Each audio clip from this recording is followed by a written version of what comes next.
Todos tenemos una película o serie que nos ayuda a dormir en días difíciles o que dejamos siempre que la encontramos cambiándole a la tele.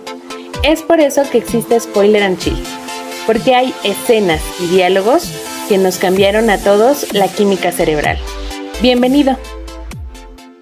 Hola, ¿cómo estás? Ya se acabó enero por fin. Oye, quiero empezar con algunas dudas sobre febrero y cómo lo percibe actualmente la gente. Quiero decirte que para mí el 14 de febrero es sumamente común, pero eso no quiere decir que no haya tenido 14 de febrero memorables. En una ocasión, un novio de la juventud me regaló un libro sobre el amor, lleno de post-its con referencias de nosotros. Otro año tuvimos una cena súper tranqui en un restaurantito, pero habíamos peleado en la tarde, fue raro. Creo que siendo joven, el cómo se debe ver una relación y lo realmente importante se imita.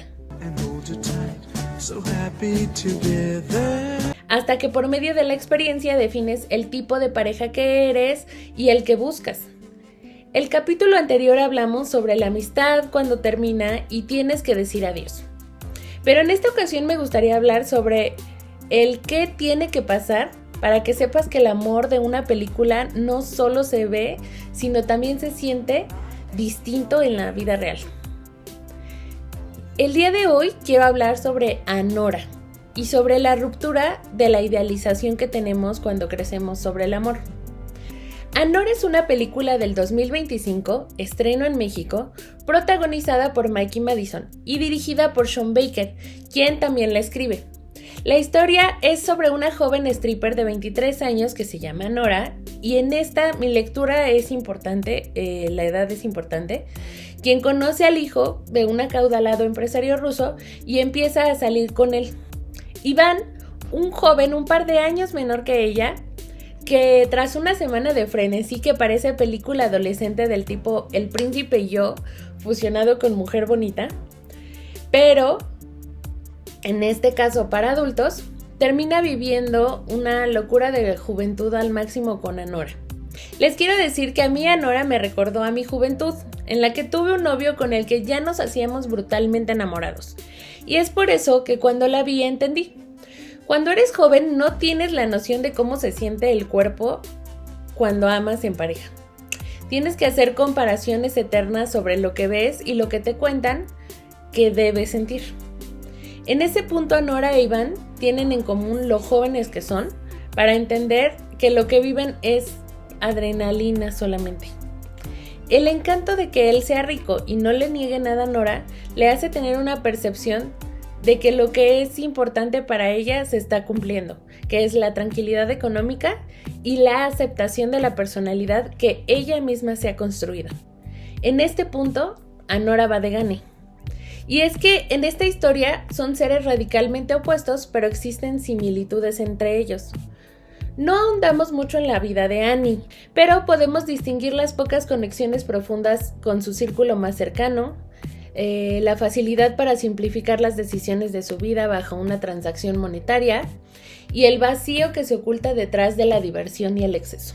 En este punto convergen y se divierten juntos durante días, pero surgen cuestionamientos a través de la interacción. Puedes notar las pocas veces que se miran a los ojos en los picos de felicidad. Annie solo busca la atención de Iván por medio de tener intimidad. En varias ocasiones se la ofrece para poder interactuar juntos. Durante todo el primer acto, parece que nosotros idealizamos a Iván también. Entendemos por qué la parte de Cenicienta de Anora está viviendo el sueño. Iván es inmaduro y probablemente esté intoxicado la mayoría del tiempo, pero lo único que quiere es pasársela bien con Annie, porque ella solo se dedica a verlo a él, escucharlo, acompañarlo. Es esta dinámica de exceso en la que no es necesario preocuparse más que por la continua compañía. Con el enamoramiento puedes sentir la electricidad física y querer estar todo el tiempo pegado a la persona, pero no es sostenible.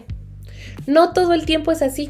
Hay silencios, hay momentos de tranquilidad, donde esa electricidad disminuye y empiezas a escuchar a tu mente cuestionando, bueno, ¿y qué sigue?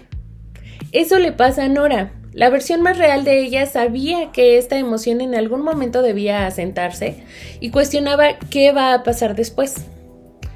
Cuando yo tenía 20 años, tuve un enamoramiento alucinante. Pero no era solo lo que pasaba en la relación, sino lo que pasaba en mi química cerebral. Es claro que la idea del amor es una construcción de vivencias y carencias, que te urge llenar, y eso es lo que yo buscaba, llenar ese espacio. Me preguntaba, si esto es maravilloso así, como está, ¿hasta dónde puedo tener más?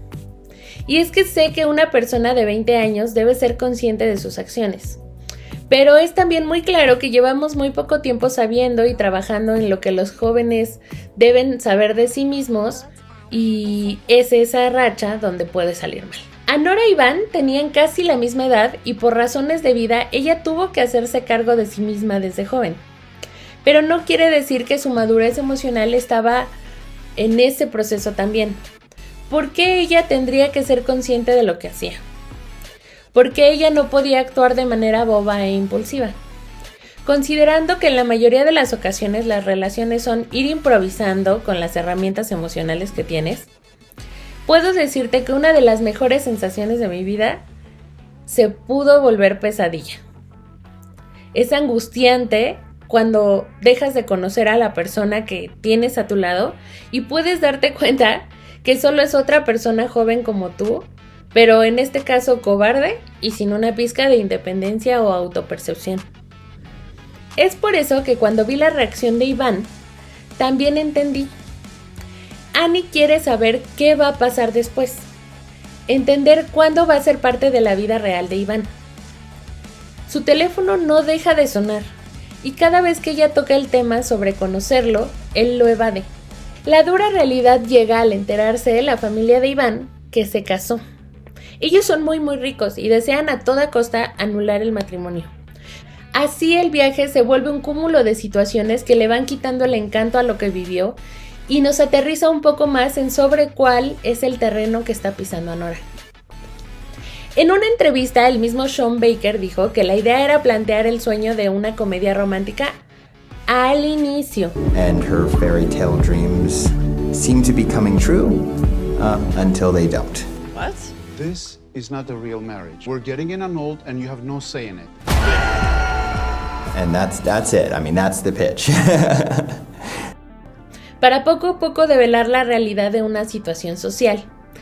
Él tiene un tiempo poniendo a la luz historias de personas dedicadas al trabajo sexual y sus variantes, pero durante la segunda mitad de la película creo que el trabajo de acercarse a la realidad es bastante lento, y como si lo único que medio puede aterrizarnos en ella es la excelente actuación de Mikey Madison, es como cuando vas despertando de un sueño y poco a poco te haces consciente de que solo estás dormido, pero todo está saliendo tan bien que quieres que dure un poquito más. Esta no es la primera vez de Sean trabajando en la experiencia humana de los trabajadores sexuales y sobre las capas en la vida de estos, por lo que en esta parte, la que no termina de dejarme 100% contenta, puedo identificar cómo en las películas de Sean Baker, como The Florida Project o Tangerine, él nos habla de las dificultades sociales para que la vida de sus personajes sea funcional. Puedes ver también la manera en que sus vínculos se desarrollan y entender un poco más sus decisiones. Pero es este espacio el que me hubiera gustado llenar con lo que Sean Baker quería que leyéramos entre líneas.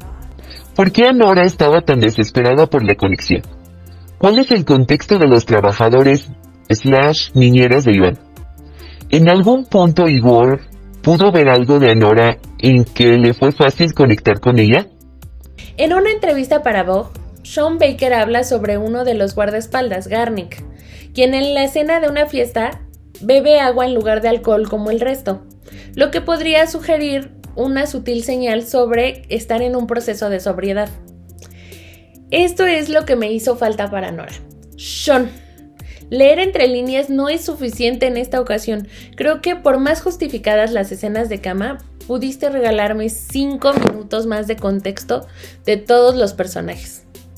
Poco a poco, durante el despertar a la realidad de Annie, conocemos a los trabajadores de su papá, entre ellos Toros, quien podría plantearse como una familia que vio crecer a Iván, porque en diferentes circunstancias se menciona cómo le ha librado de problemas y han tenido que cuidar su toma de decisiones, teniendo ellos que poner sus vidas personales a un lado para priorizar las órdenes de su jefe.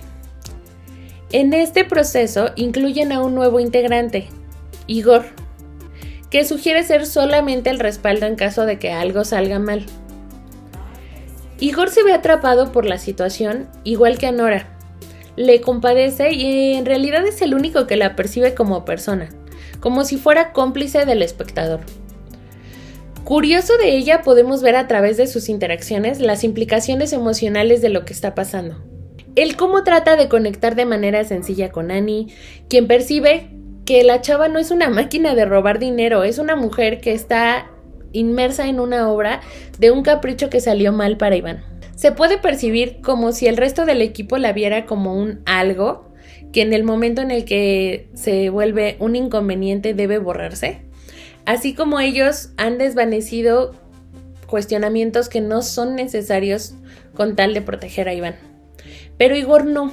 Igor trata de disculpar la manera en la que se conocieron, es consciente de sus necesidades. Hay momentos en los que le ayuda a protegerse del frío o le ofrece un cigarro para desestresarse, porque él puede ver los momentos emocionales que está viviendo.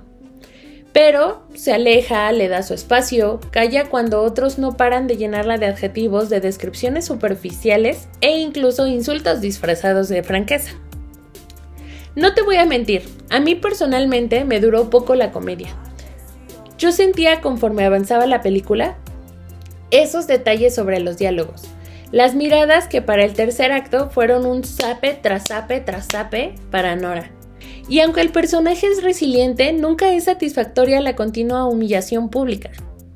Ser joven y darte cuenta de que el enamoramiento nubla el juicio sobre tus decisiones y te relaciona con personas que no tienen la capacidad de empatizar, ya que se dedican a pensar solamente en sí mismos, es complejo.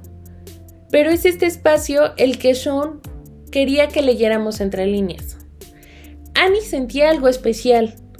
Para el momento en el que le piden matrimonio, ella ya ha generado un vínculo, aunque sea delgado, con Iván. Para ella, él va a fungir algo en su vida, y es ese proceso de caída que termina siendo un derrumbe emocional al final. No me conflictúan las escenas explícitas porque aportan a la historia. En este caso era muy importante mantener la visión del público en la misma tonalidad de Iván, cosificando a Nora al inicio y utilizándola para beneficiarse de manera banal, pero también inconsciente de las posibles implicaciones. Puedes notar en los gestos de ambos durante la boda cómo Annie se muestra contenta ante la expectativa de un nuevo futuro y un compañero de vida. Pero Iván solo ríe como si le acabaran de hacer una broma tonta. Para el desarrollo del personaje, Mikey Madison estudió ruso, pole dance, aunado a un muy brillante rango actoral que nos lleva a los dos polos de la protagonista, lo que a mi ver le depara mucho futuro en la industria en términos de creatividad. Para mí la historia cumple, la pasé muy bien y al final, en efecto, el cuento de hadas se siente como la peor noche de tu vida. O sea, la emoción se logra, pero me hubiera gustado reducir algunas secuencias y meterle un poquito más de arco al personaje. En conclusión, la vida es así. Uno aprende de lo que no quiere viviéndolo, desprende el amor de la idealización y llega al entendimiento de que el güey con el que hacías una vida no tuvo las tripas de hacerse responsable para decirle a su mamá que era lo que quería. ¡Sorpresa! Así seguirá siendo toda su vida. Al final el dude y yo nos separamos, no nos casamos, pero estuvo bien así. El Iván de tu vida no es el hombre al que debes aspirar, amiga. Espero que veas a Nora, creas en el amor responsable y si te gusta te recomiendo The Florida Project o Tangerine. También trabajos de Sean Baker. Escríbeme en comentarios si te emociona verla, si ya la viste, qué pensaste y ¿ya me sigues en Instagram y TikTok?